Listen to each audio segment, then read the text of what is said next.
A huge OT win in Buffalo kicks off a 4-game road swing with the Mammoth desperate to prove they're for real.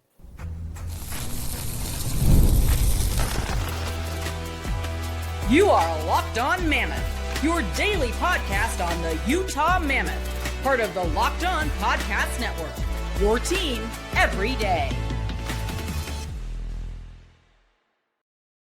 Hello, everyone, and welcome once again to Locked On Mammoth. Thanks for making us your first listen each and every single day when it comes to the Utah Mammoth Hockey Club. I'm veteran NHL voice Tom Callahan, joined as always by longtime team analyst Robyn Leaño, and together we are going to break down this OT win at Buffalo. We're going to look ahead. It's a back-to-back, so no rest for the weary. Right into it again against Toronto, looking at the Leafs, and a bit of a traveling sideshow here. Peterka, Doan, Kesselring, that whole thing, revisiting the trade a little bit here and looking at how things are panning out for both sides. We're going to talk a little bit about that. But Robyn, before we get into all that, I do want to let everyone know the episode's brought to you by FanDuel. Download the FanDuel app now by visiting FanDuel.com and win $300 in bonus bets if your first $5 bet wins. No other way to say it, Robyn. Huge 2 points. It was a close game. It was physical. Yep. Plenty of opportunities to score. Both goaltenders stood on their head, but at the end of the day, this is a team the Mammoth need to beat. And I don't so much mind it going to OT because Buffalo getting a point doesn't mean anything to the Mammoth in the playoff standings. Yeah, it doesn't mean all that much. And I think that's why, like, when I went into OT, I was like, okay, not ideal, but you know what? To get the 2 points, I'm happy because, again, it's an Eastern team. You're not going to see them as much. Versus like how I've talked about those 4-point games and how you talked about those 4-point games against your own division. But the wins matter. And especially, Tom, is after having lost to Edmonton and losing to Tampa, you did not want to see them lose a third straight game. Because I feel like that's how things can snowball. We don't want that to happen to the Mammoth because their confidence can get shot. And it freaks you out just a little bit when you go to overtime because, Robyn, a bad bounce or a bad break, it's in the back of your net. Just one single bad bounce, especially, Tom, on a 3-on-3, because there's just so much open ice that anything can happen. And yeah, it could get you on the edge of your seat there. You're like, oh man, what's going to happen here? Well, that's exactly, too. The mindset you talked about a moment ago is an excellent point because when you've lost 2 in a row, and then if you got a bad break in OT, that's where you start to think, well, maybe we're just on the slide right now. And so that can creep in to your team. But instead, Robyn, and Alex Lyon has been playing amazing. And we talked about that in the preview show. If you didn't catch that, we talked about Lyon has been awesome, but Veg was also awesome tonight. Both goaltenders really battled it out in this one. And you know what? It was a tough game to win. And I think it showed that the Mammoth on the road against a team that, let's face it, they could have took Buffalo too lightly based on their last 14 years of missing the playoffs, but they didn't do it. They went in there and they battled. It was a physical game, and they came out with a win.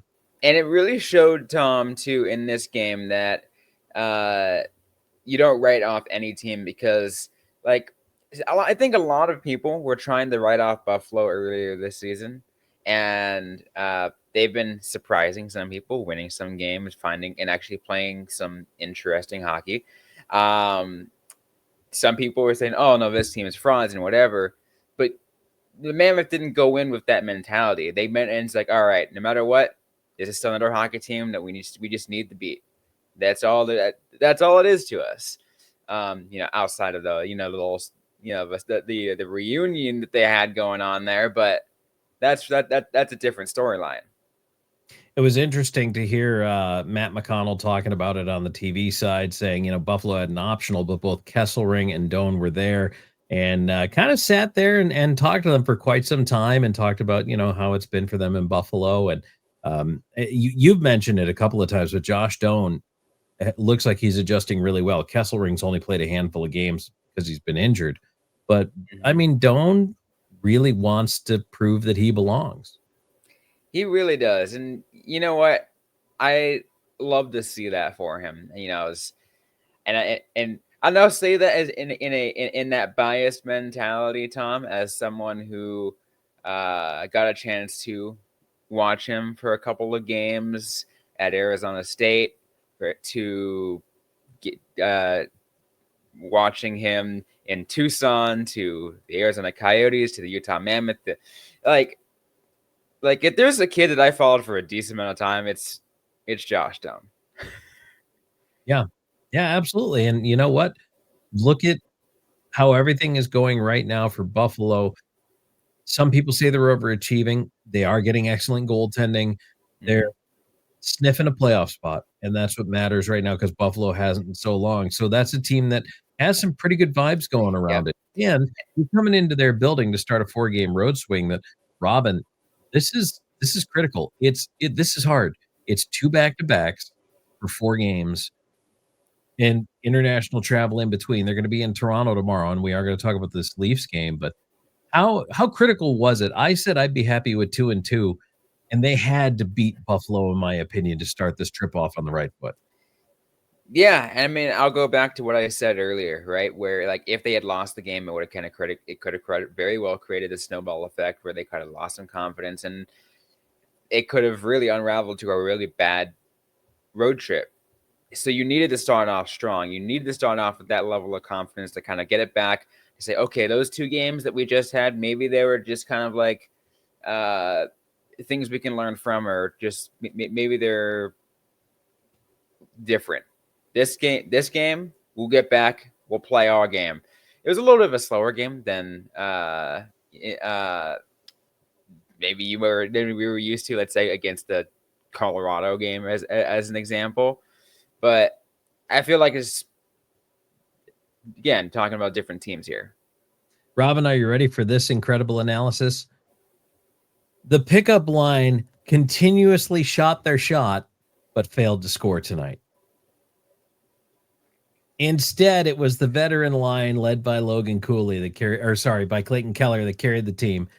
But Logan Cooley and company did have their shots, and they had their chances. They failed to score tonight. So they were not the pickup line tonight. But speaking of which, did you hear early on, anytime Peterka touched the puck, the Buffalo's arena was giving a very audible boo.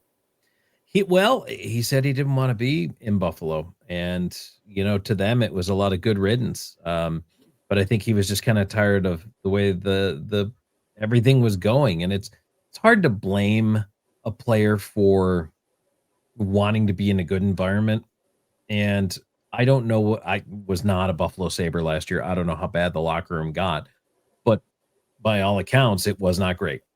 So they had a lot of work to do to try to change even the culture heading into this season. And, sometimes you get rid of the players who are a little bit of complainers, and Peterka might have been a bit of a complainer in Buffalo, but you know what? He's on a team that's winning, and I don't hear him complaining right now. I just see him putting up points. And again, it all is about those players who are just able to get a different change of scenery and everything like that. It ends up working. And again, as you mentioned, Josh Doan, right, with what he's doing in Buffalo, there's another example. He's getting his opportunity. So, by the way, Nick Schmaltz, 8th goal of the year. I'll talk about Keller's OT goal. That whole play you shared some awesome stats for Nick Schmaltz. I want to get into that later, maybe not today, because I gotta deep dive into it a little bit more. But I thought that was really cool.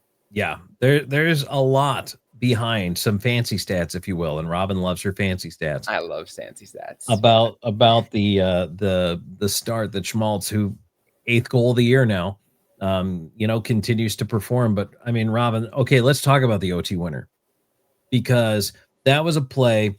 Veg said after the game that he was going to freeze that puck, but then said that they called for it, so he fed it to Sergachev up to Keller, and I mean, Keller just did some magical dancing. He just took off and just let it. Keller was gone, and I mean, just made all. You talk about why 3-on-3 is more exciting because of all that open ice. Watch that goal by Keller, because that goal doesn't happen 5-on-5, but 3-on-3 with that much room to move, Keller was able to dance in and make a great move and a great finish through the 5-hole on Lyon for the OT winner. That was just an incredible goal all the way around. Oh yeah, and like it was funny too. Is when I saw Keller, get that tape. I was like, okay, I see where this is going. Keller's gonna get the goal. Yeah. I had no question about it. I'm like, Keller's getting this goal. I can already see it. I already see it.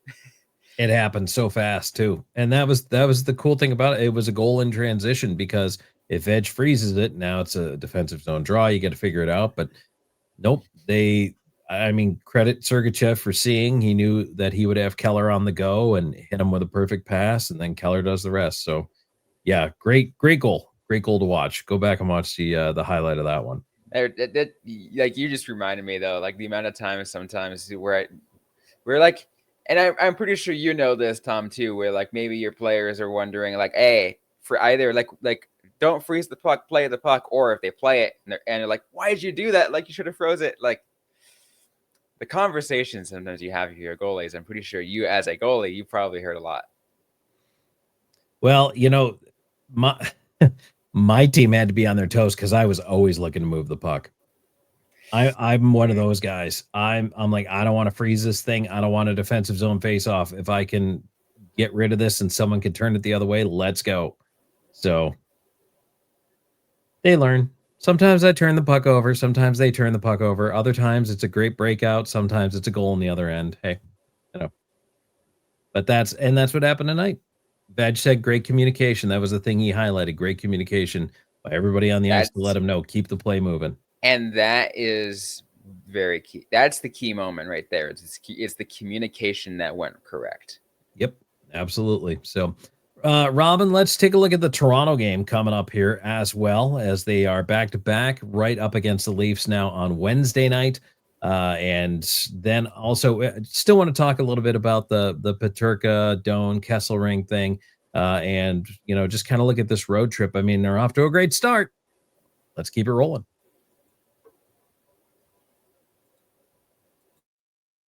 Today's show brought to you by Rugiet. Let's be real. Making excuses doesn't solve anything. We've all heard them before. It's just stress. I'm tired. Or it happens everyone sometimes. But when it comes to performance, sometimes your body just needs a little extra support. And that's where Rugiet comes in. Rugiet.com offers fast-acting, doctor-prescribed treatments for ED designed to help you stop making excuses and start making moves. Rugiet makes it easy to get started. You just connect with a board-certified doctor 100% online, so there's no awkward waiting rooms and no in-person appointments. If prescribed, your treatment ships discreetly straight to your door. It's about confidence, connection, and getting back to the moments that matter. Visit rugiet.com/LockedOnNHL to get 15% off your first order. That's rugiet.com/LockedOnNHL. And don't forget to use our code LockedOnNHL so they know who sent you. Rugiet, stop making excuses and start making moves.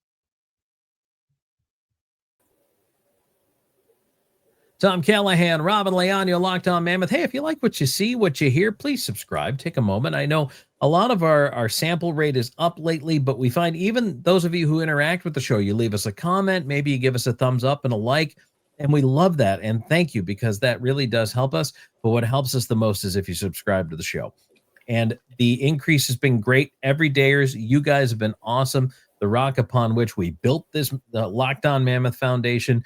But you know what? The newbies, always welcome, always a lot of fun. And we try to be, Robyn, I would argue, the most accessible show hosts out there in this whole Utah Mammoth flying circus. I mean, folks can always reach out to us if they have a question, they have a comment, and they know we read the questions and the comments and the emails that we get.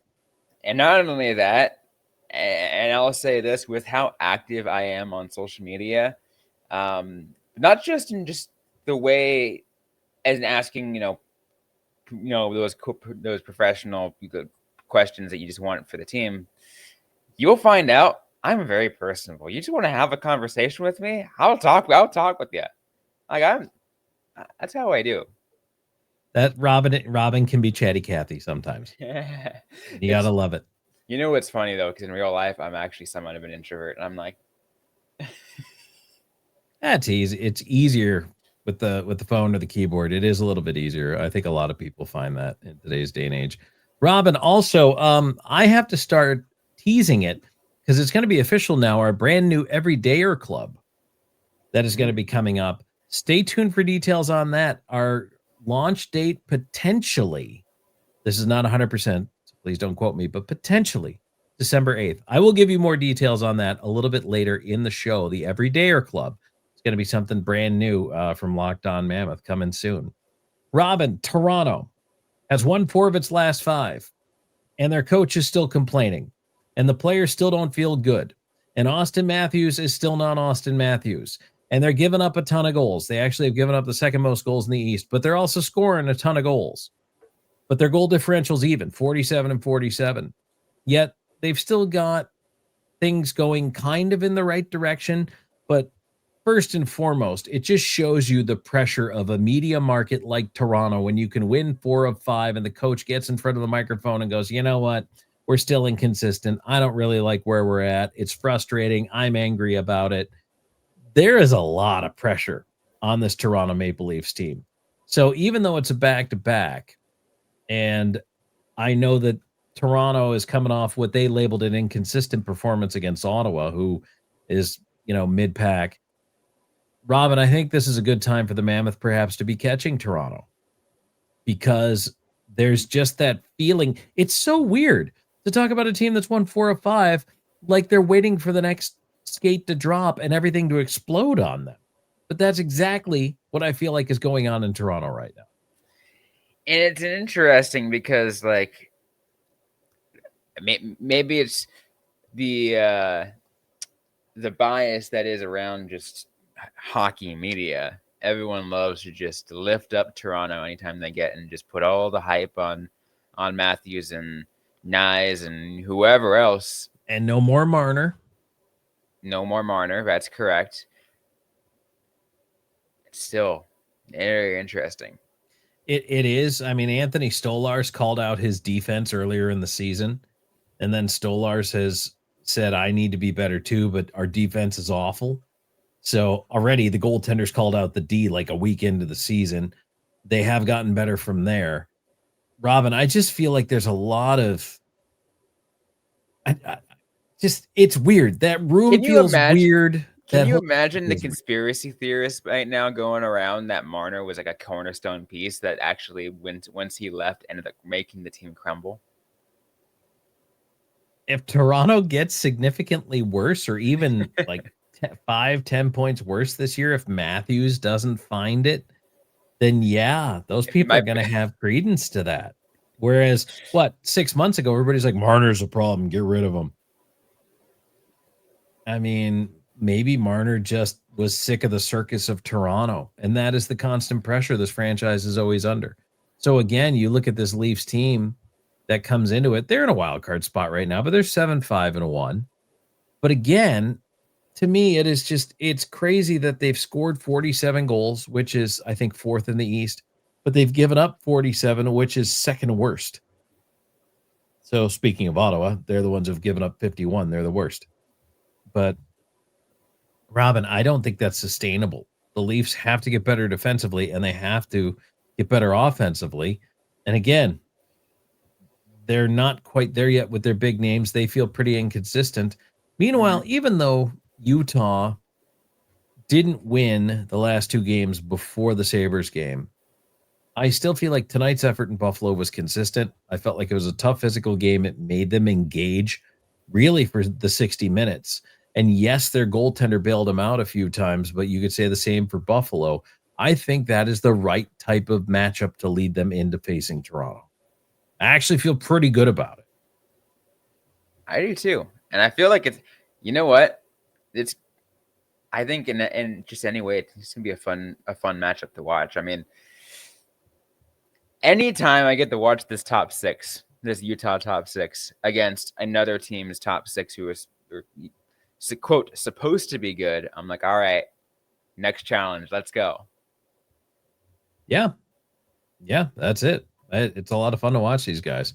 And again, the pickup line was not on tonight. That's okay. JJ Peterka, no points, -1, 3 shots. We're going to get inside. We're going to talk a little bit about this. And Robyn and I are going to talk about this trade, where it sits right now, what our thoughts are. Was there a winner? Was there a loser? Was it good for both sides? We'll discuss.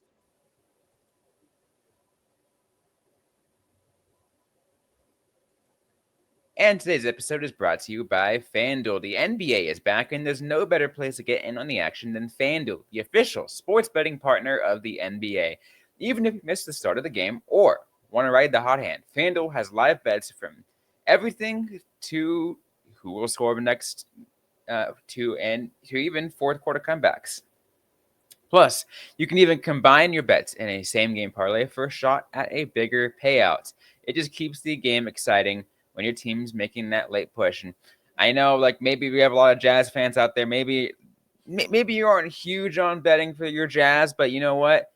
You might want to just have some fun, invest yourself in everything else going around the league. Why not? Just put all that much extra fun, and just FanDuel makes those games that much more exciting when you got something else riding on it. Right now, FanDuel is giving new customers $300 in bonus bets when your first $5 bet wins. So head over to FanDuel.com, sign up today to play your game with FanDuel, the official sports betting partner of the NBA. All right, welcome back. Locked On Mammoth, Tom Callahan, Robyn Leaño here with you. Check out that brand spanking new Sparkles 91 jersey. If you're on the YouTube side, Yeah. Robyn's got a new jersey. It's a new hockey season. Look sharp. Yep. Robyn Sparkles season 4. Yep. There you go. I love it. It's the series rolls on. Never to be canceled. I will it's season 4, but I think it's like my 6th or 7th Robyn Sparkles jersey. Something like that. I think 7th, something like that. I've got a lot now. You'll have to figure out a way to creatively start displaying them all on the wall there. Just start rotating one every single day. There you go. There we go. I'm trying to convince the Roadrunners to get me one. Oh, get you a Kachina one. That would look nice. I would like that. All right, Robyn, let's talk a little bit about this Doan Peterka Kesselring thing.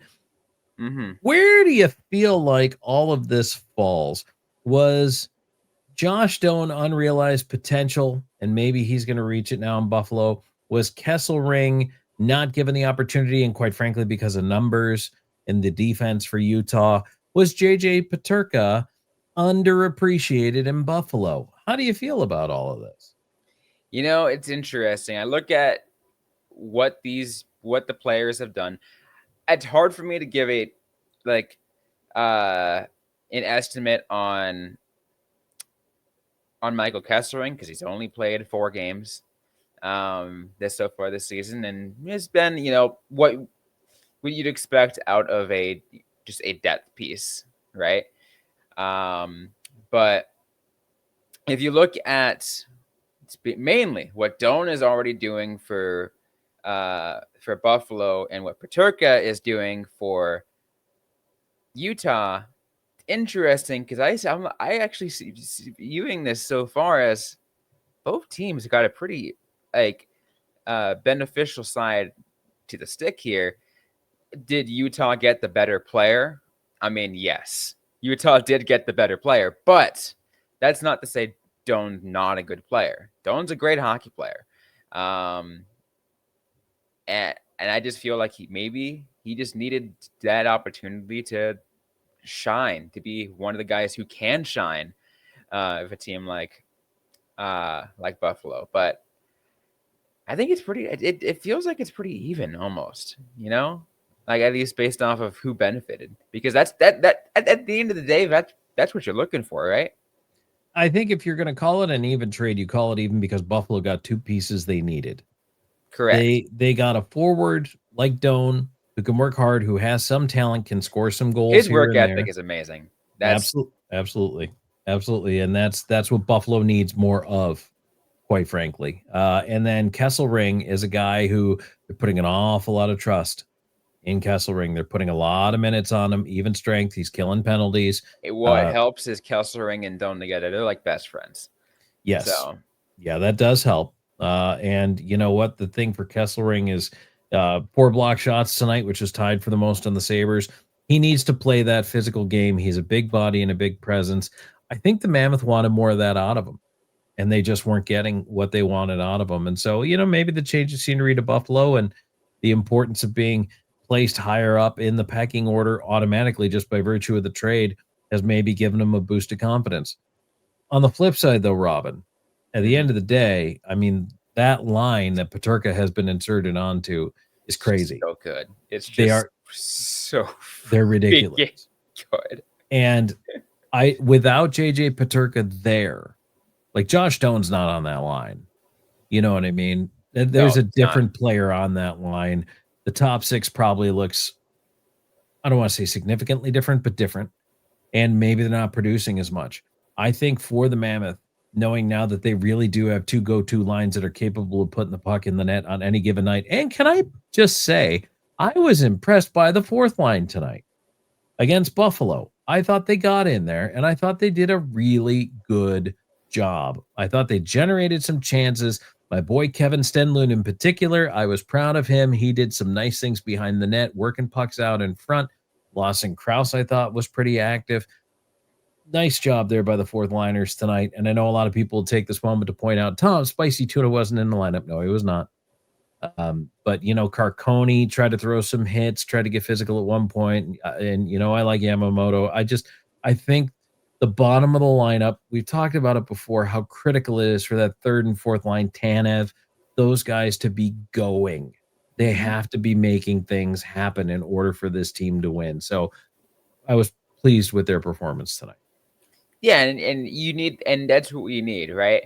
And I think that's why we have been harping on having O'Brien in the lineup for so much, because again, it is what he brings, that intangible, what he brings, that it's the physicality, but also just the energy, right? Yes, he wasn't in the lineup this time around, but that's what you can hope, that you can get someone like a Brandon Tanev or whoever else to take that up. I think Carconi did that pretty darn well. Also, you just reminded me of something I wanted to point out. We were hoping for maybe to see the brothers Tanev go head to head. That's not going to happen. Chris has a concussion and is out and will not be able to play in the head to head matchup. So hope he feels better soon, gets back to playing some hockey. But I was kind of looking forward to that as a little mini storyline, but now we won't be able to have that. So, yeah. But Robyn, I still think Utah comes out ahead in the trade, by the way. Yes, based off sheer talent alone, and what exactly they are providing. Peterka makes Utah that much better of a better team. And Utah had to create space defensively because they had Simashev in the pipeline, and they have some other guys in the pipeline too. We saw Lamoureux last year. We're gonna see more players coming through defensively for this team. They needed the room. They absolutely needed the room. Just like, I hate to say it, but Yusuf Valimaki, man, when he comes back, he either better light the world on fire or be ready to eat a lot of popcorn in the press box. No pressure, by the way. No pressure. Real quick side note, by the way, I was playing around with Money Puck and doing their line, and looking at lines and how good certain lines are. I had to bump up minimum ice time because it was even including lines that were literally only there for like a shift, right? A single shift. I'm like, okay, let me tighten it up here. So I did a minimum of ice time of 100 minutes. That shows, okay, they've been together for a while. Okay. Right? There are 2 Mammoth lines in the top 5 best forward lines among those forward lines to get at least 100 minutes. At number 2 and number 5. Okay. I'm gonna guess and that this is based off by the way, this is based off expected goals percentage. Can I guess that the pickup line is actually number 2? Well, I'm going to. You'd actually be incorrect. They're number 5. I thought they'd be number 2. So that means the Keller unit is number 2 then? Keller is number 2 with a 65.4% expected goal percentage. That's Gunther amazing. Cooley Peterka is at 59%, which is still really good. It is, and you know what? Actually, I probably should have thought it was Keller line, but just because of the start Nick Schmaltz is on. Holy cow, this guy, he's still going. Scored again tonight. Like, but the other ones, by the way, if anyone wants to know, out of this for expected goals percentage, is the one is Lyon and McKinnon and Natchez from Colorado. Okay. 3 is Slafkovsky, Suzuki, and Caulfield in Montreal. So that's something you got to pay attention to later this week. Caulfield is dynamite this year. Yeah. And number 4 is Gauthier, McTavish, Seneca in Anaheim. Still my favorite reaction of the draft of all time. Still my favorite. I don't think anything will ever top that. If you guys haven't seen it, if you guys forgot about it, go look at it. Go look it up again. It's great. He was just so caught off guard, but it was awesome. It was just fantastic. I love that. So I mean, at that high of a pick too. I mean, I would be too. People thought it was a reach, but now look what he's doing right now. So hey, that's awesome. Good for you. Good for the Ducks. You know, they're a story that nobody envisioned this year. I don't think so. All right, Robyn. Let's. So what do you think? Toronto prediction time. It's a good question. You know, I'm liking the Mammoth. I think on a back-to-back, which again, it's going to be tough for them. I still feel like they'll have some extra momentum, some extra fire in them. It's going to be a fun matchup. I think they steal a point in Toronto. I'm going to say I was going to give it a 4-3 overtime win. Oh, you're going win. Okay. I was thinking that they might get it to OT or a shootout. I think Toronto, just because they're so disgruntled, it does give them a chance to steal a win out of there. But I think they get a point. I like the way they played against Buffalo tonight. And Utah just seems to play so well against better teams. I mean, we talked about this. They do, and that's huge. But it also means, I would imagine, back-to-back, probably Vanacek tomorrow night. But we've already talked about how both of them have been pretty serviceable goaltenders. So. Oh, yeah. Vanny's numbers are very good. So I'm not worried about that. Yeah, I wouldn't be worried either. Yeah, so I don't know. We'll see. Maybe if they get to Stolarz early, who knows? Maybe you can make that house of cards crumble and start everybody pointing fingers on the Leafs bench. I will say, in full transparency, though, Stolarz is also one of my goaltenders in the Sparkles Hockey League. But well, later on in the week, if they face Montreal, I've got Dobesh, so we'll see if they see him or not. But yeah, I don't know, Robyn. I feel like there's a point at least in Toronto. You feel like there's 2 points, so I think both of us feel confident, even on a back-to-back, heading into Toronto, that there's points to be had. It's the games later on this week that I'm really like. I'm like, okay, these where they kind of have to hunker down a little bit. Yeah, look, it's a tough trip. It's dope. Yeah, the Eastern Canada trip plus Buffalo, not easy. Yeah, it's a tough trip. So, but well, Robyn, if folks want to reach out to us and drop us a comment or their thoughts or a prediction for the game, where can they find us? Yeah, you can find us everywhere on social media. It's at Locked On Mammoth. At Locked On Mammoth. You can find us pretty much anywhere. Primarily active over on Twitter/X. You can find me personally at Robyn_Leaño. And like I said earlier in the show, like, you can even just tell me how you're going to the game and you're excited to try out this concession stand, and I'll have a conversation with you with anything. Robyn is really looking for some pretzel reviews. I feel like this is what. Yeah, I want to hear about the Mammoth pretzel. I really do. Yeah, and it is Mammoth. That is a giant pretzel. Yeah, I saw.